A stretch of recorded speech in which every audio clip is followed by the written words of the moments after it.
my. Yes. Phume crop top gang. Let's get into the nitty-gritty issues. Climate change in Eswatini. Climate change is a global issue. Yeah. There are no borders.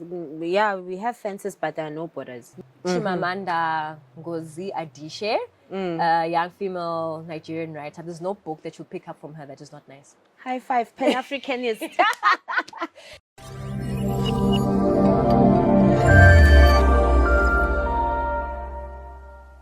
Sawubona Eswatini, good morning Africa, and hello to the world. This is the first episode of Green Talk. It's a platform, a podcast powered by Climate and Environment News Network, established Eswatini by myself, Phumelele Mkhonta, aka the Green Girl. Phumelele, myself, I am an environmental journalist, award-winning 2024, and I am very passionate about environmental journalism. I'm very passionate about Demvelo. For me, this is a very personal journey. It's not only me coming to a platform just to merely and formally talk about climate change. This is me reaching out to Eswatini, reaching out to Africans, reaching out to the whole world, discussing how we view climate change, the environment, conservation, renewable energy in Eswatini.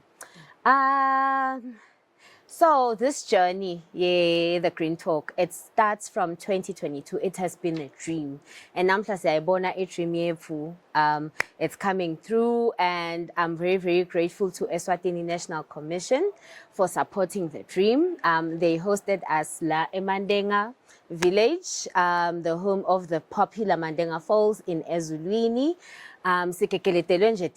It's nature all the way. We are trying to portray to Eswatini what is conservation, what is nature, what is the ideal world supposed to look like. So I'm very, very, very excited about today. It will be a very chilled first episode, nothing too formal. I'm with a youth, not an age mate. I just exited my youth, but I feel very youthful. I'm with a youth, a former Miss Ecotourism, climate advocate. She's advocated for Eswatini outside, everywhere in Africa and globally. She's attended most of the COPs. She's now working for Eswatini Environment Authority as Informations Officer. She is so vibrant. She's quite relevant to people from all demographics, or maybe Ngimle fan, but but I'm very excited to host Elkamana King Zandisile Howe, drum roll. Zandisile Howe, I'm very grateful. Zandega mine ang matinje even from far. She knows my journey. Yeah. She knows my journey. Climate and Environment News Network. She knows the journey. She's seen the upheavals, and for me, it's quite an honor. With the Abe Konala, actually, she was the first choice that I have. Zandi, Unjani. Unjani, and congratulations on your first episode. Thank you. I can imagine what an uphill, downhill, and all around roller coaster it must have been. Yeah. Ooh, I think at some point I gave up. I'm like, this dream. It's not easy. It's not easy. Yeah. It's environmental journalism. It's quite a new niche in Africa. I think because of the climate disasters. Outside of that, it's like ubhala story saka page 20 thina sifuna story let's serious ganzi tonke indaba serious, especially speaking about the environment. Exactly. The environment that we live in. Exactly. Yes, yeah. But please tell us more about yourself. Okay. Yes, outside your professional scope, just Tungbani Zandi. Who is she? So, as introduced, I'm Zandisile Howe, my mother's firstborn daughter. So you can already tell there's some leadership in there. I'm a young person, passionate about the environment like yourself. I've also walked this journey a bit, but I think I got more passionate towards now when I'm outside of school and also within the working space. I love reading. I'm part of a book club called It's in the Binding Book Club, and we just advocate for reading Pan-African stories. I'm also a Pan-Africanist. I love my Africa. I love my country. We have so much to offer, and there's just so many amazing things that are out there.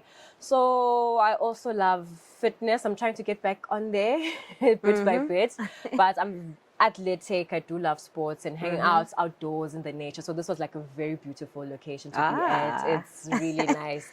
It fits into everything. So I think that's me in a nutshell. Yeah. Okay. Coming a bit into your professional life, how did you get into being an information officer or into the communications profession? Maybe with your education background, you know? So I did my undergrad in humanities, bachelor degree. I was majoring in geography and environmental planning, as well as the African languages and literature. So tinveti communicative, I did love them, whether it's writing down or even presenting, speaking about it. I think I just had that natural passion, love for it.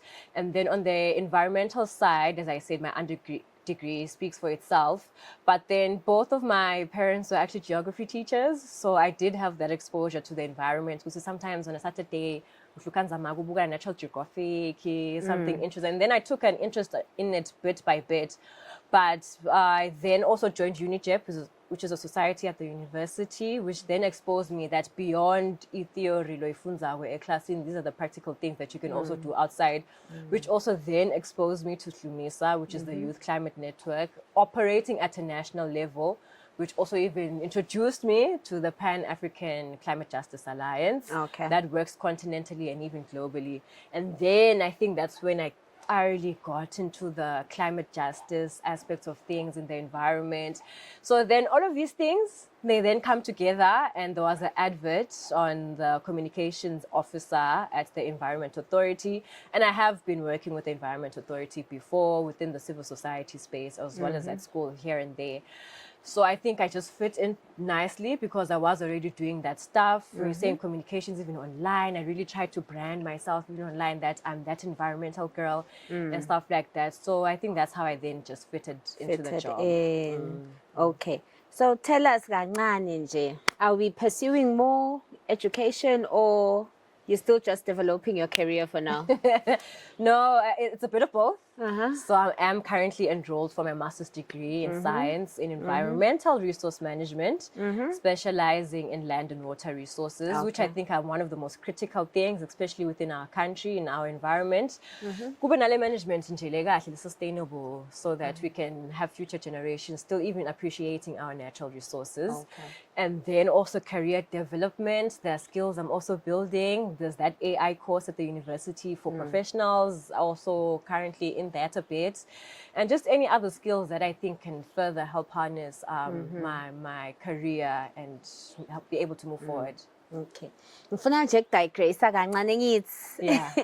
So what motivates you? Like, I think most women your age, possibly I'm just guessing how old you are. Yeah. Forever 21. Yes. I'm just guessing probably they are just, I'm sure they are just there doing things that young women do. We don't know what they're doing. Yes. So what really motivates you to be the kind of go-getter that you are right now, outside even the environmental space? Because I hear you play sports, you go out, you read, people your age, I'm sure they're just chilling, Netflix and chill, you know. Yes. I think what motivates me personally is my family. I have a really supportive mom, and she's amazing. There's like so many things that she able to do on her own, which I think also inspires me to a certain extent.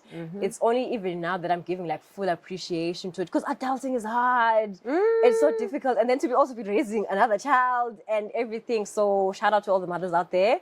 Shout out to us. Crazy. It is crazy because I'd be trying to manage my life, and then there's another young one. So I think that's where my core inspiration is from, to just continue pursuing. Like, there's a lot of things that she's also gone through that I've witnessed, and the resilience that you always come out on the other side. And as I say, she's supportive. Oh, there's an event happening here, go out. How can you sharpen yourself and things like that.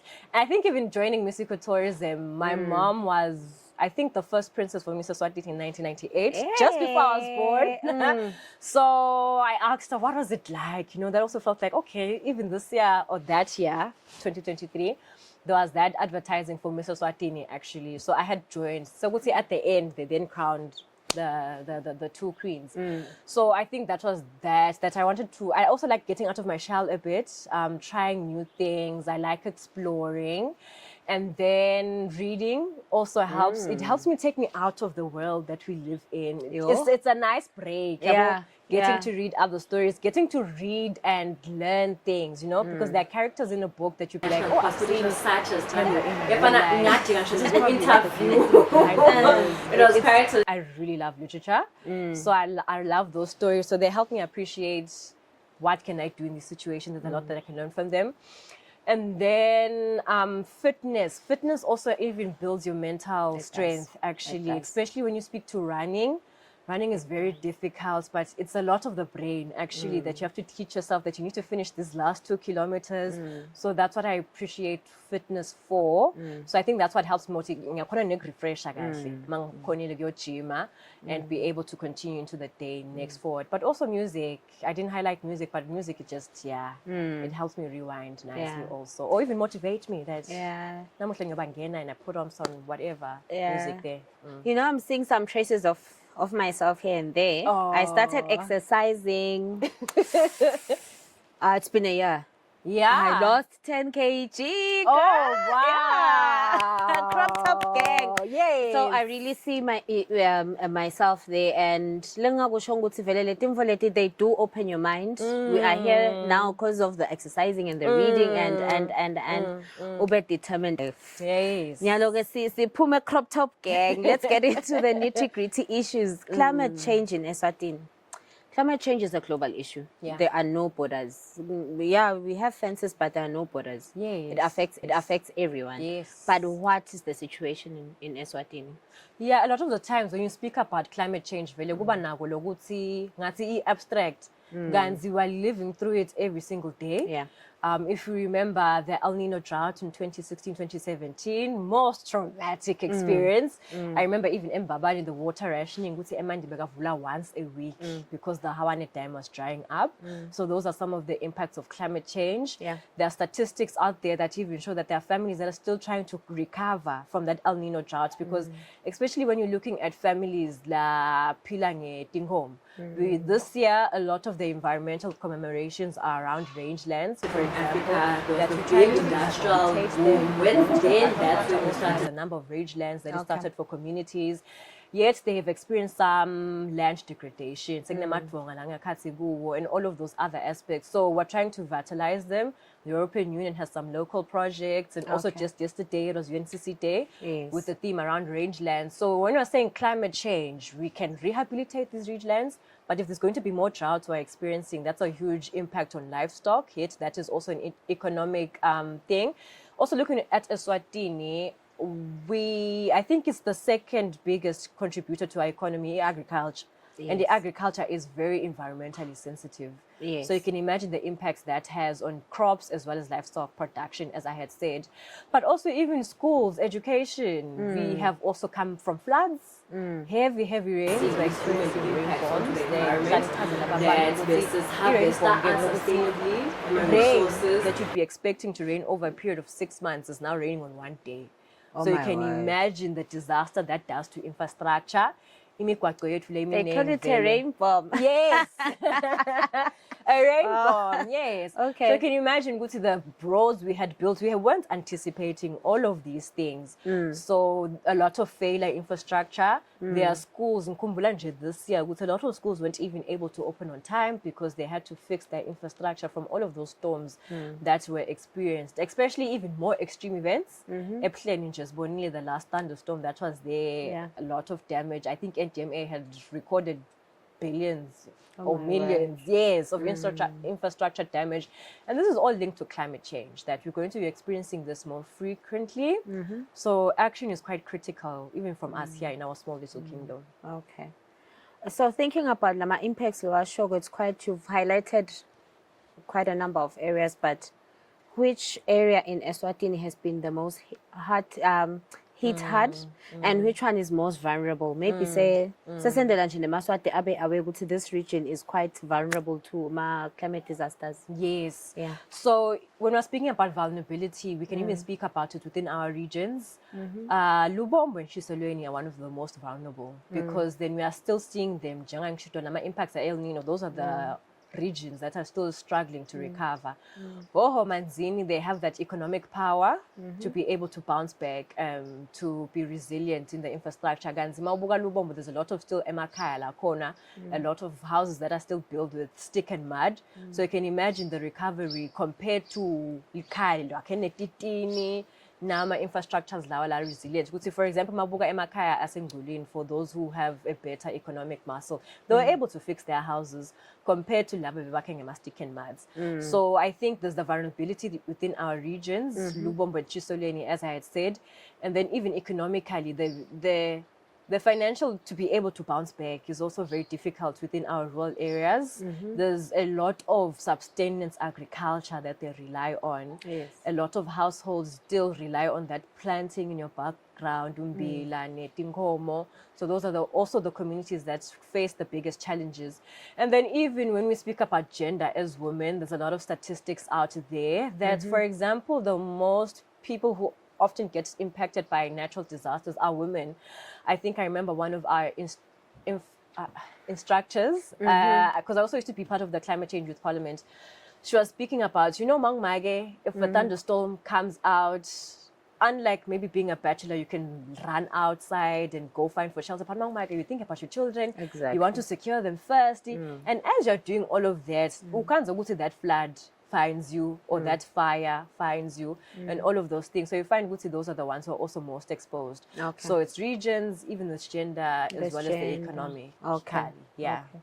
And then youth. Yona, how is it affected? Is it affected? Yes, it is. Thank you, Koshi. We're most Yeah. critical sector, actually. Earlier, I had highlighted education, that, for example, infrastructure has been damaged by all of these frequent thunderstorms that we have been experiencing, that a lot of banfana angeke basakhona kuya esikolweni. So when you imagine a semester, there's a reason why we have all of those number of days for children to be able to learn. So when you cut them short because the infrastructure, I say, you can imagine the impact it's having on education of young people, Emaswati out there. And also when we're saying, when it damages infrastructure, that also means now the country has to step back, get monies to fix things, instead of investing perhaps even young people's innovations. Yes. You have a brilliant concept to help with agriculture, even climate smart. So I think that's the impact it then also has on young people. Okay. And also there is something called climate depression. I remember I'm learning. I can say an example. Gule Youth Fund, Lega Lapaga Youth Council. So they are funding youth businesses, and there was this young person that they said had funded. He or she doing chickens, right? And bam investile ngosi yami, and leyo fund leyo angithi bekimali yoyibolekako. They invest in infrastructure. He or she got the chickens. A heat wave came and all of those chickens died. Gosh. You need to pay it back. All of your investment is lost because of that heat wave. All of your chickens died. So you are thinking, at this point in time. So uba nayo so stress le, so naleyo depression le. Because if I'm saying even in infrastructure, you don't even have the money. We know the state of youth unemployment in the country. We just feel so useless. Like but you don't even have the financial muscle to help, or all of that. Because as I said, even the government sometimes isn't even able to invest in our dreams and things like that. So there's a lot of impacts that get surrounded by young people in the country. I understand. And now young people are already somehow vulnerable in a sense that about connect for experience. Now they're starting to venture into businesses. There's climate shocks. Yeah, it's quite a tough uphill to face. Yes. Okay. As a communicator, I like this question. Send messaging. Just share a message long I tell Swati each and every Swazi. Longa bachelor yona about climate change. Ubatshele ngale severity nge-climate change. What is climate change? Just package nje kancane nje as a communicator. Yo, lapho ngifuna kuchaza background information kancane. Okay. I'll try to compress, but also try to run through it just a bit. I think the nice thing about climate change is that everyone is also starting to see it. Nabogogo ekhaya babona ukuthi hey mfanami itulu alisafani, tinvo tiyendeka la ngephandle, and we're seeing it because of the climate that is changing. And I think they're also even catching up with the word ngikhumbula nje esonweni. I remember some other girls saying, yeah, we're dealing with Zandisile, but climate change. Seliana. So I think that's the first appreciation, because at least people have that few background now. And then I think now is the element of action. We need the action. And a lot of action, people feel like they'll wait for government to do something. But for the change to be done, it first has to start with you. Okay. So I think that would be my message. It starts with you, the change that you want to see. So it starts with those actions that you can do within your home, separating your waste. That can help a lot. There are recyclers out there that need waste to help their business furnish. Yet you can be giving them the avenue to come collect that waste at your home. Perhaps if we're now come buyback center. But I think the most critical thing for me is that it starts with you. Don't have to wait for government to do something. You don't have to wait for someone else, an NGO, to come and help do something. You can be that change you want to see. It starts with you, literally. And we need all of those little actions to make a difference. You know, speaking of little actions, ngiyabona ukhuluma ngabo waste segregation, pollute, but now I'm thinking of Emma households and how they can deal with Emma shocks. But with the El Nino, everyone is like, yes. So yes. what should we do? Water harvesting, what should we do?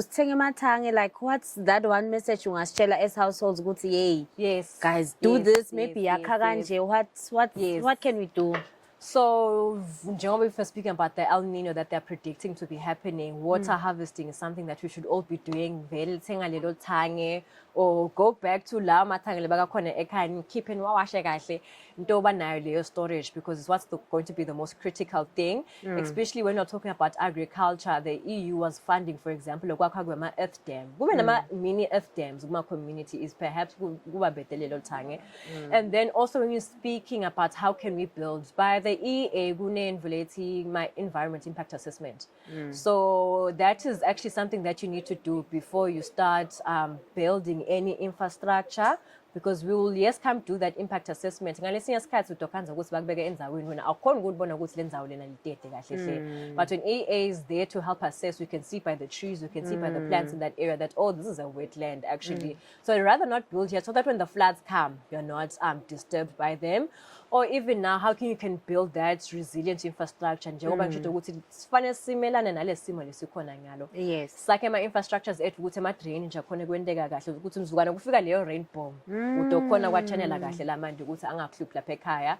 And then drought, as I was saying, building those earth dams within communities and harvesting as much as you can, kube nayo storage ufunze nekuba efficient. It's not efficient, but ungamoshi nawo uqale ngalo lesandla sakho ungamoshi emandi ekhaya uqale ngalo. Even speaking about energy, ukuthi ungaphethe ushiya gezi uheha, like EEC has so many nice information packages on what you can do to help save energy in your home. So ngakhutsata lokho kube nale spirit yekonga. Yes, that is what is going to help you carry you through the critical times, those environmental shocks, that climate shock that we're going to be experiencing. Okay. Then just one last question. Is water harvesting gonga? Like, take 3,000 liters. No, akusiwo konga per se, but lokonga ke ngalo sengle action yokuthi emandi akho, for example, lamanye lo bawashile. So yakhona kwathatha yonisela maybe the your daily avocado. practices. Yes, the daily practices. Oh, okay. Your avocado tree. My brother used to like having this thing. You know, boys, sometimes instead of drinking from a dish, he's going to take a bowl. I tell a man, and that's from the bowl. I could tell a man, I want to say, so go wasteful, go patinje, ube more efficient, carry a recyclable water bottle instead of pecting a man, the yonginzao. Have a water bottle in your bag, you waka eka, and that's what's going to help sustain you through the day. So yeah, leo sustainability, let it be a practice actually. Okay. Let's enter into advocacy. I'm sure the youth is excited on that one. Even me. So about your journey in advocacy and being exposed to international platforms, and just tell us. Just So ngize ngifika kule space yokuba exposed, I applied to the Nairobi Summer School on Climate Justice. This was my first trip out of the country ever.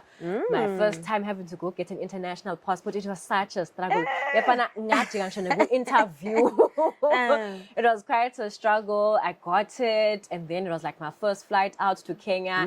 I remember someone was telling me that, all you need is just that one flight. And yes, it's true. It's really true. I saw that myself. So I went to Kenya, and it was such an amazing summer school. I was part of cohort 3. They taught us a lot of things, especially when you're speaking about the appreciation on how the social links with the environmental. Would say, for example, Sinjenjeng, climate change, you can also actually trace it back to colonization, whereby the resources extracted from Africa, there was the big industrial boom. Then that's when we started seeing these human impacts onto the environment, that versus harvester unsustainably resources. Now, kick it away, unsustainable, many fumes. People died, that's why we have so many environmental laws right now, because of all of these impacts. And also even the unfairness that, for example, you're going to find a community, a factory built in a poor community, unlike it's being built in a rich area, because they know the fumes that will be coming from this factory are not good for people, they're not good for what. They are aware of these considerations, but you find us, such as African continents, that we are a dump site for many things. Even when we're speaking about fast fashion, there's a lot of things that perhaps you can build, right? And a lot of it becomes a dump site for Africa. Our landfills are getting full. Even a lot of things, you find yourself being a dump site, and this is the environmental impacts that we then see.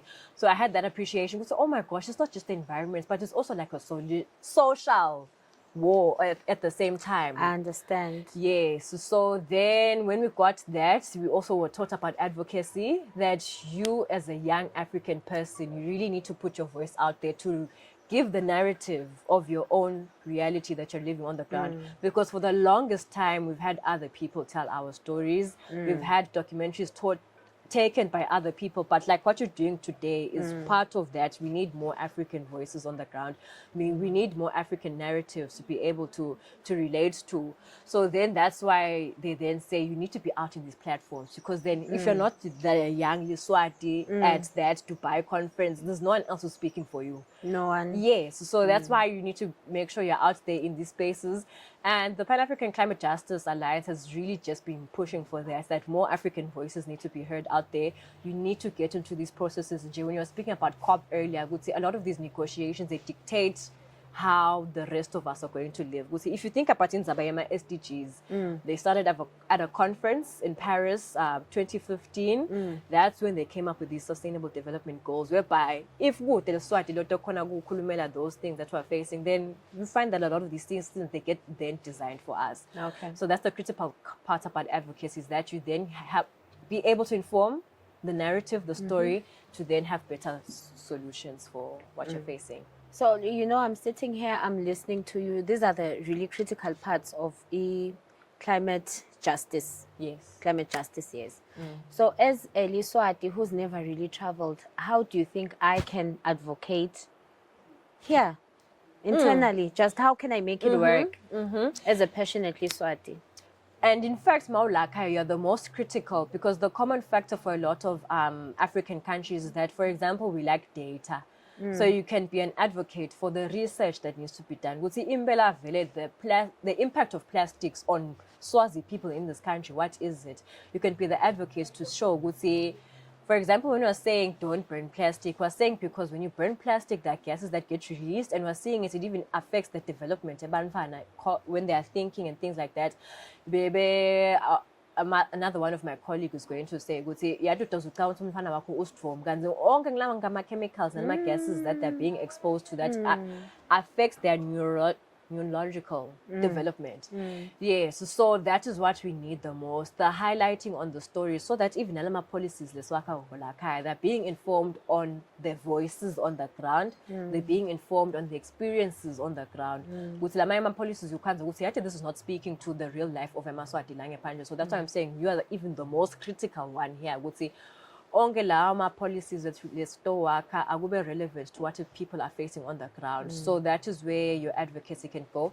Even using the power of social media to show your appreciation on the pollution perhaps that is happening out there, or even the solutions, because then perhaps you are not an environmentalist, but you see like one of the good things. So you can be the advocate of those good practices. Those, oh, I can do these little things in my home. I'm also saving the environment by doing that. Yes. Please, let's emphasize with the social media aspect of things. Guti, I think that's the best way. I know I'm Phumelele, possibly I've got 5,000 followers. That's not much, but still, maybe how can I really utilize social media as a young Liswati, as any Liswati, not even a young one too?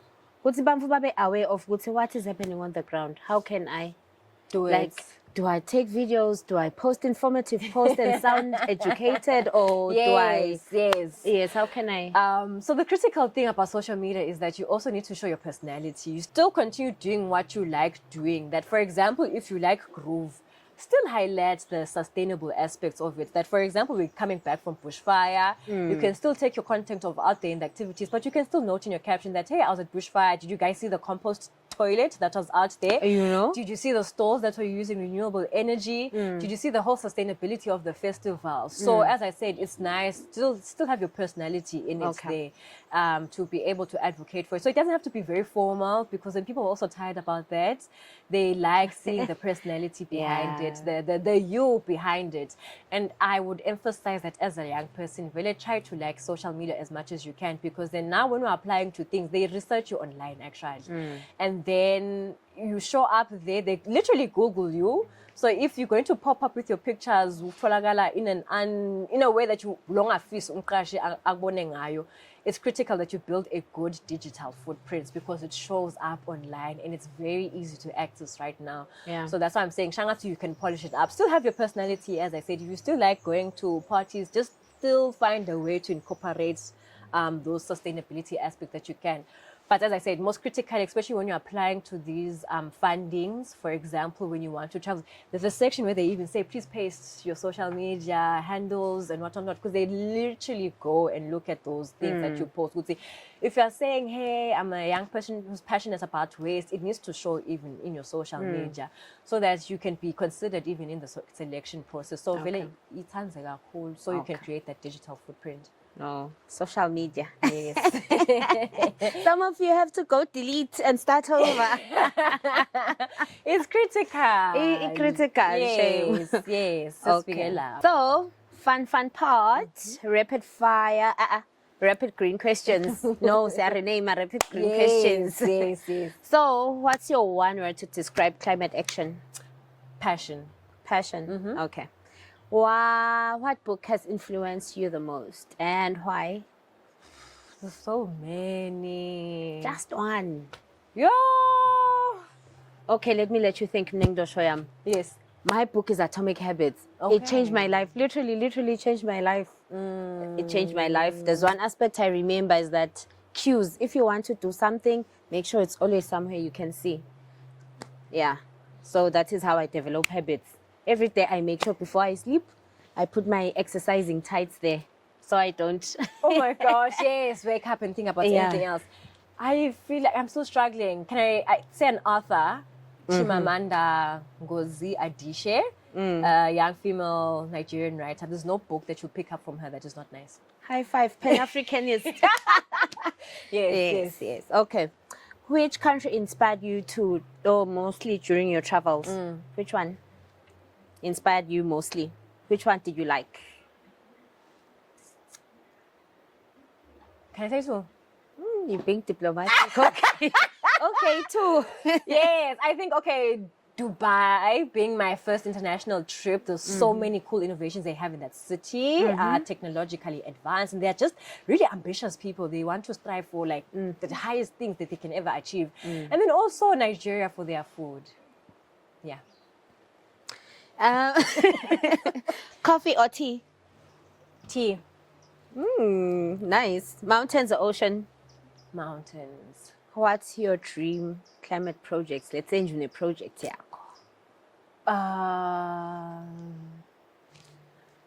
I think supporting the innovations young sources have. Okay. Yeah. And who inspires you? I think I already said it, my mom. No. Okay. What's one thing every Swazi should do for the environment this year?